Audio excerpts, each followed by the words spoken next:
Hello everybody and welcome to the Football Philosophy channel. This is the player in focus after we did the ratings yesterday, and 4 players were put forward on Twitter, on a poll on Twitter. The 4 players being Edison Cavani, Marcus Rashford, Anthony Martial and Eric Bailly. And Eric Bailly was the person who came out on top. There was about 2,500 votes, and Eric gathered about 50. He actually got 55% of the vote. So it's Eric Bailly who will be, or who is, the subject of player in focus. The difficulty with doing a defender as the player in focus, and really even marking a player who's a defender, when you're giving a player marks out of 10. And it was from the Daily Express, and the Daily Express gave Eric a 7, and Eric seems to be flavour of the month, if I'm honest. All the fans are talking about how well he's playing. But when you're marking a defender, it's a little bit different to a striker, where you see a striker making space for himself, receiving the ball, controlling it well, passing it well, being in tussles and coming out with the ball more often. Whereas you actually expect a defender to win his aerial duels and to win his tackles, and most of a defender's passing is always simple passing, and nearly all of it you're supposed to get the ball down and give it to the midfield players or your full backs. And obviously you see defenders knocking the ball across the back to each other, so defenders often have a high percentage pass completion. So it was a little bit tough doing a defender. I thought, well, where do I start here? What am I actually watching for? Am I watching for him to do extra special things? Obviously, you can't do extra special things being a defender, or not too often. If you're going to have to do too many extra special things as a defender, it means your team's probably not playing very well, I would have thought. So really speaking, for the defending, particularly for a centre-back, maybe for a full-back, you could say, well, you're hoping for him to get forward and get some decent crosses in. But for a centre-back, really, you're just hoping for him to have a steady game and do the simple things right, really. So what makes one centre-back better than another centre-back, or have a better game than another centre-back? And if you just take this game on its own, for example, we were playing Burnley, who are, I think, the 5th bottom, but they're not far outside the relegation places. And we won 1-0. And we had a few chances, but we didn't have absolutely loads of chances. So how well did their centre-backs play? We had loads of the ball. We had loads of pressure on them, lots of times. Plenty of occasions in the game where we had them under pressure. So marking our centre-backs, if you can compare them to their centre-backs, when we've beaten 1-0 with a deflected shot from the edge of the box, how well have their centre-backs played, for example? So if you think of it this way, our 2 centre-backs cost absolute fortunes and are playing for Man United. But I think if our 2 centre-backs would have played for Burnley, and Burnley's 2 centre-backs would have played for us, I don't think the chances would have been much different of us winning or losing. I think we still probably would have won 1-0. You'll never know. A slip-up can happen. You will never know. But I don't think that much would have changed if we'd have had their 2 centre-backs doing all the simple things right and passing it simple. Because don't forget, if Maguire and Bailey were playing for Burnley, it doesn't mean they're necessarily going to get up the field and score a goal for them, does it? Or create a goal. It just means that they're going to defend well. And they defended well enough anyway. And as I say, we're unlucky to lose, really. They weren't unlucky to lose. We deserved to win. But we deserved to win without creating loads and loads of chances. So it's pretty difficult marking a centre-back. If a centre-back can have a really, really good game without doing anything specifically special. So it was always I actually thought it was actually going to be tricky, and so it proved. So I've took a few clips. I mentioned the other week, one of the things that I'm not quite happy about with Eric. Look, a lot of people realise that he's rash. But so, as I was about to say, by the way, I just missed a bit. Obviously, I'm going to put the clips on where I think he's done anything that's extra special, but there's hardly anything extra special. So I'll be putting a couple of things on that are just dead normal, but I'll be pointing out that you will expect any centre-back to be able to do that. There's not enough extra special things to do. There's a couple of good blocks, I'm putting them on, but there are quite a few things that are not particularly great. Nothing horrendous, not really anyway, but not particularly great. So there's a mixture of of not particularly great and pretty good, but nothing extra special and nothing horrendous. So there you go. So the first one, he steps back to receive a ball. It's coming over the forward. He takes it on his chest, and most players who are centre-backs who take the ball on the chest, they normally get it on the floor to pass it. And this is something I mentioned the other week. He lets it bounce once and he just boots it up the field. And I think Matic is in field to him. He could just pass it to Matic. And this is something he does a little bit too often for me. It's no harm done, but it's not the way I would expect a top-class Premier League centre-back to play. He takes the ball down on his chest. Matic is slightly in field, 8 or 10 yards ahead of him. I think he could have passed it to Matic, but he settles for booting it up the field. This is all. That's in the first five or 6 minutes. Still in the first 10 minutes, clip number 2. The ball's played long.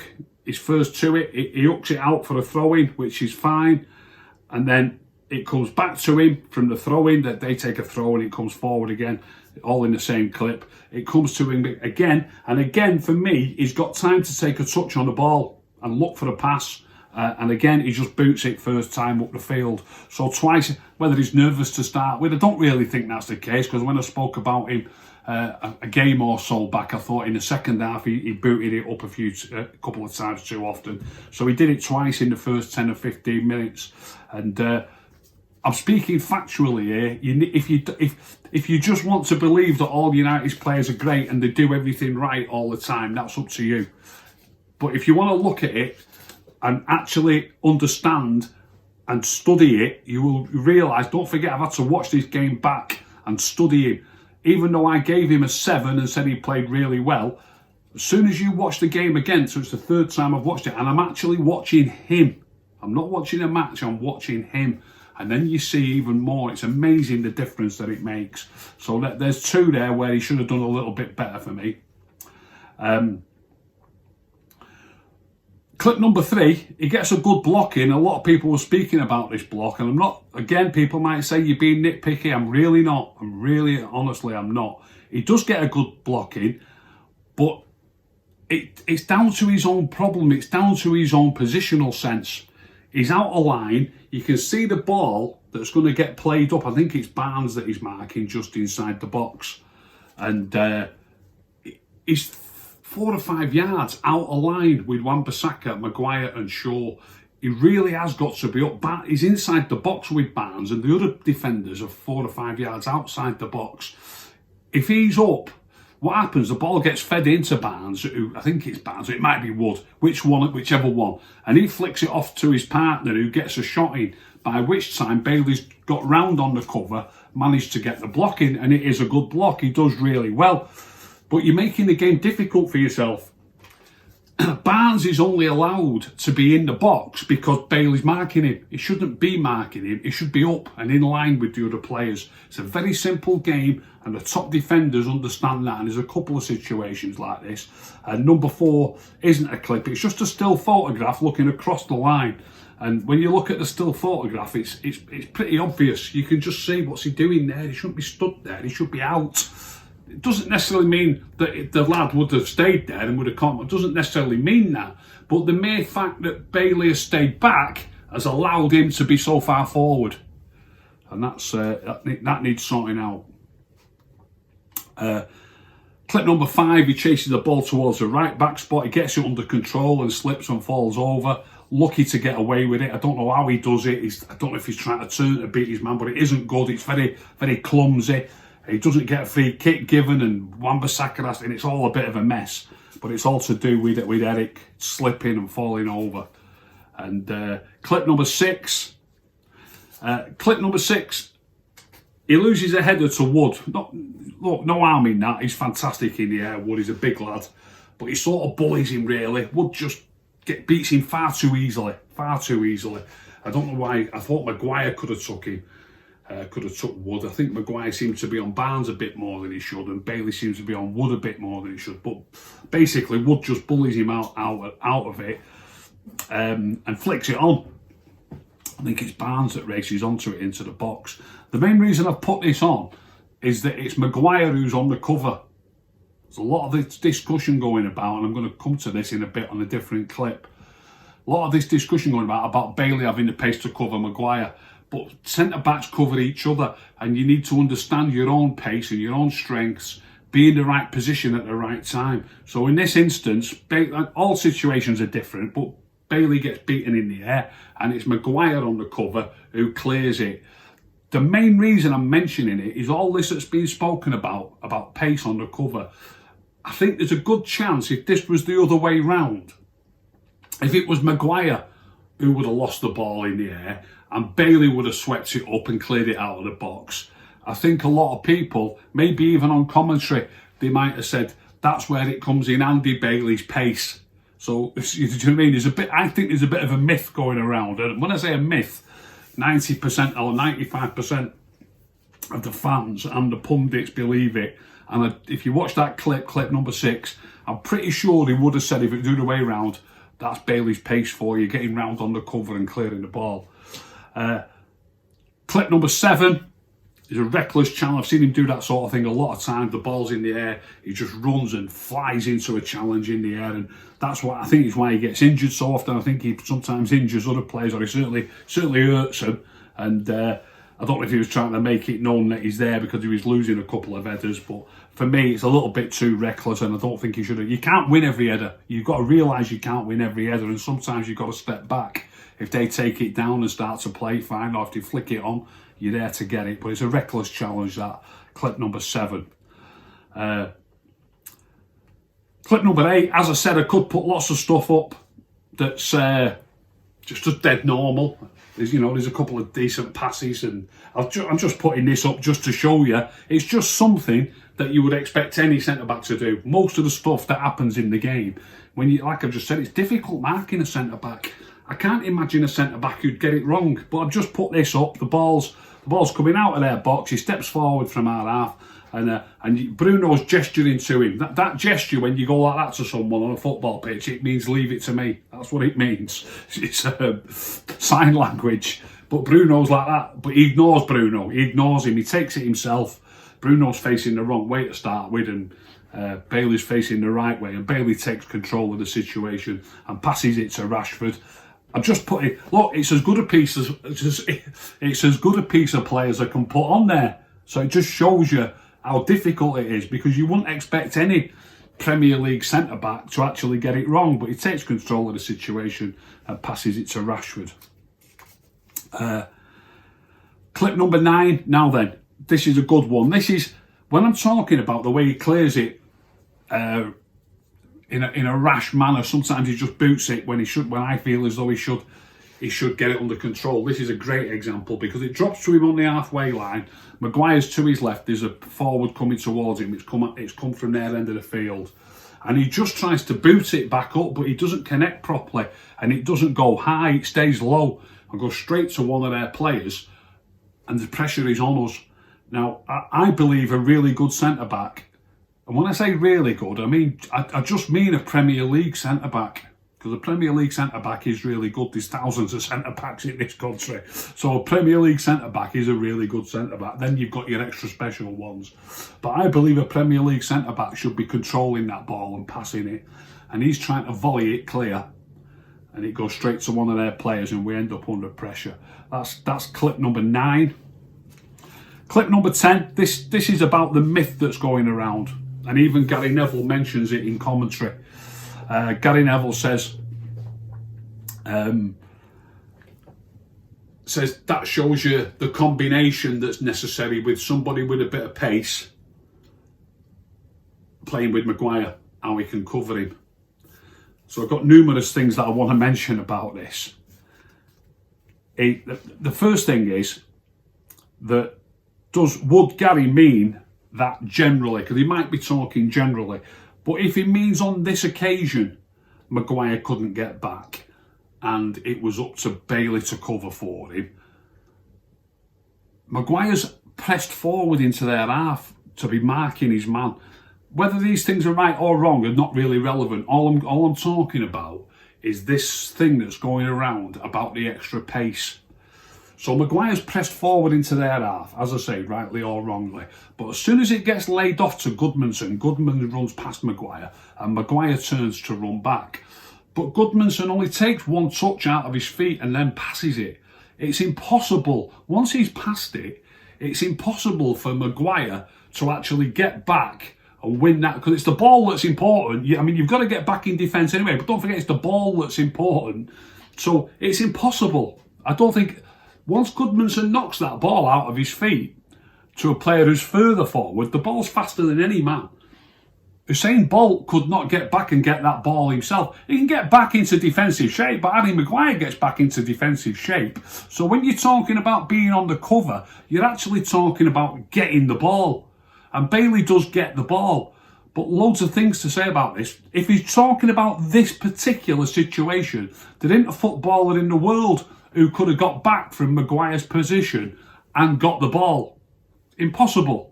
So that's the first thing. So it's not about him being quicker than Maguire, because Maguire couldn't get back. If it was Bailey who was in Maguire's position, Bailey would not have got back and got that ball.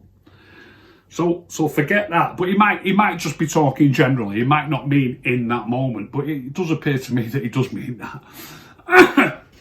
So in that moment, you can see that Bailey is running with Wood as Goodmanson knocks the ball forward. So it's Wood that's chasing the ball. Now, okay, you're talking about Bailey's pace, but come on.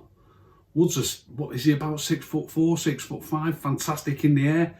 Pace is never his strong point. I think if it was Maguire marking Wood, Maguire would have beaten Wood to that ball. Just because it's a narrative, it's a myth, I think, that's knocking about. People want to talk about it and push it forward. You know, if you can't beat Wood to that ball, there's something wrong. If Lindelof would have been playing, I believe Lindelof would have beaten Wood to that ball. So they just like to push it forward.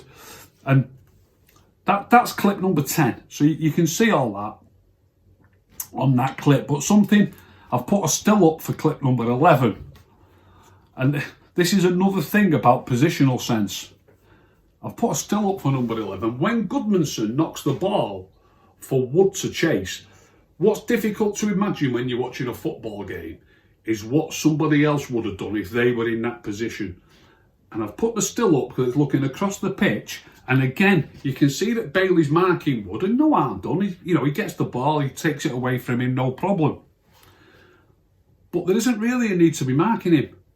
A top player will just step out. He's running that way. If you look across the pitch, Wood would be 4 yards offside, if Bailey just stayed in level with Maguire. And just think about how many times you see this. Like I say, people can't imagine what else can happen on a football pitch. Lots of different things can happen. So Bailey's decided to run with him, that's his decision. Bailey's decided to mark him, that's his decision. But I can imagine a dozen different centre-backs in the Premier League would have seen him making his run. If you're clever, you see him making his run, but you can also see your other defenders. You can see Shaw, you can see Maguire. It's easy to do because you can see that Maguire's further up. He's just been up the field. So there's only you. You don't have to worry about any other defenders. It can see Wood, and I believe a top-class central defender there would have just stepped out as with your arm up. And think how many times you see this. He'd have just been stood there with his arm up, and Wood would have been caught 2 or 3 yards offside. He does it in a different manner and he gets the ball, but I don't believe he does it in the best manner. I think he should really have been stepping out and just leaving him offside. And the still will show you what I mean. That still is the still is clip number 11, or still number 11. Clip number 12, we're under the pressure a bit near the end. He takes a good touch in his own box and clears it. Like I say, there's not many good bits that I come, and the good bits like the 2 blocks and then the one where he does on cover. I thought he should have done something else anyway. He should have been playing people offside. So, I'm putting that one up. It's fine, absolutely fine.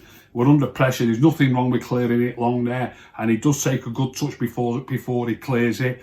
But as I keep saying, and I'll say it till I'm blue in the face, it's nothing that you wouldn't expect another Premier League defender to do. One of Burnley's 2 centre-backs would have cleared that ball.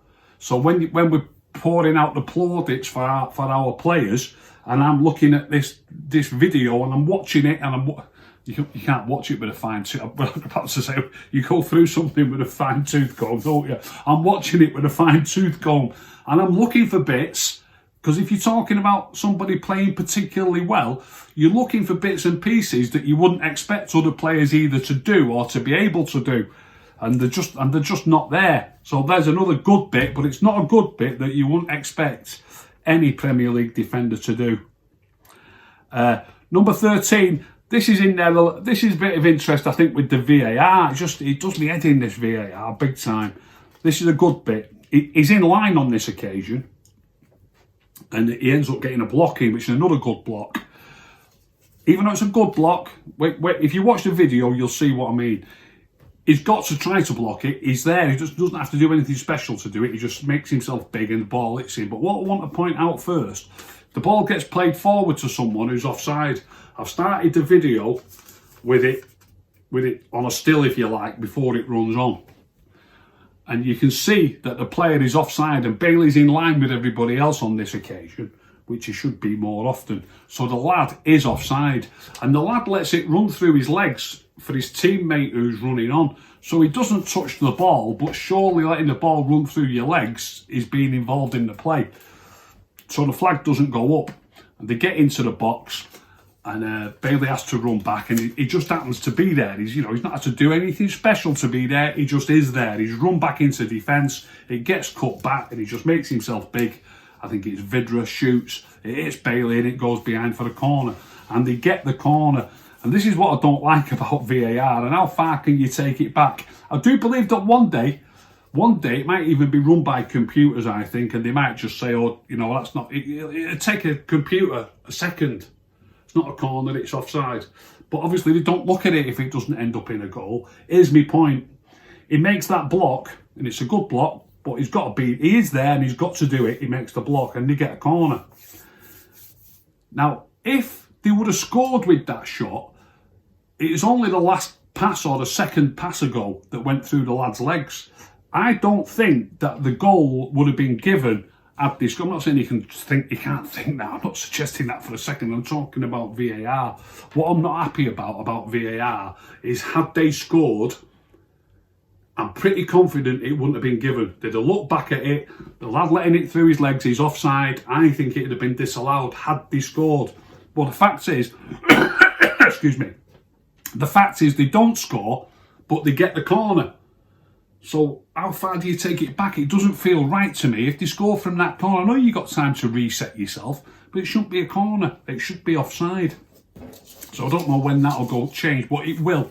Might not be in my lifetime, but it will change. Like I say, he was standing offside, and they got a corner, and they might score from that corner. Just one last one. I've put number 14 on. Just decide yourself for this. I don't think he does anything wrong, but I think some other players. Look, you have players who are flavoured of the month, and you have players who are not flavoured of the month, don't you? And right at the end, there's a ball just knocked into the box towards the near post, and he can't quite reach it. It flicks off his head, and it goes into a really dangerous area in the middle of. When I talk about really dangerous, they should have scored really, but. I think McTominay gets an head on it when it bounces up in the box, in the 6-yard box I'm talking about, and then Luke Shaw has to jump up and he gets a clash of heads and he gets injured, and it's Bailey who actually flicks it on into the box, and I'm not criticising him for it. What I'm talking about here is the way fans have their own favourites at a moment, and they have players who they don't like, and I believe we've got some players who they would be saying, look at him touching that back into the 6-yard box there. He should be clearing that. I don't think he could have done much different. I really don't. But that's clip number 14. I'll put that on anyway. See if you think he could have done better. I don't think he could have done. Anyway, I'm not including that last one. Having watched it back and having studied his game, and I gave him 7 out of 10. I've got to be honest and say I've just studied his game directly, even though I've watched the game twice before. I haven't studied his game directly like I've just done. Put the game on and watch everything that he does in the whole of the game. So having just done that, and I've got time to do that for every player, but I've just done that, and I would have only given him a 6, not a 7. I think he just had a decent game. He didn't do anything special that I wouldn't expect any other player to do, but he did do numerous things that I would like him to do better. Like his positional sense, playing people offside, like his booting of the ball up the field when there's not really necessity to do so. On one occasion it went straight to theirs and we came under pressure. And his rashness, if you like, his rash challenge on the halfway line when he fell over the balls. There's numerous things that I think need ironing out. So I don't think he had such a great game as everybody seems to think he had. He was just half decent. And like I say, if I'd have studied it first, studied him directly first rather than the whole thing, I would have given him a 6 rather than a 7.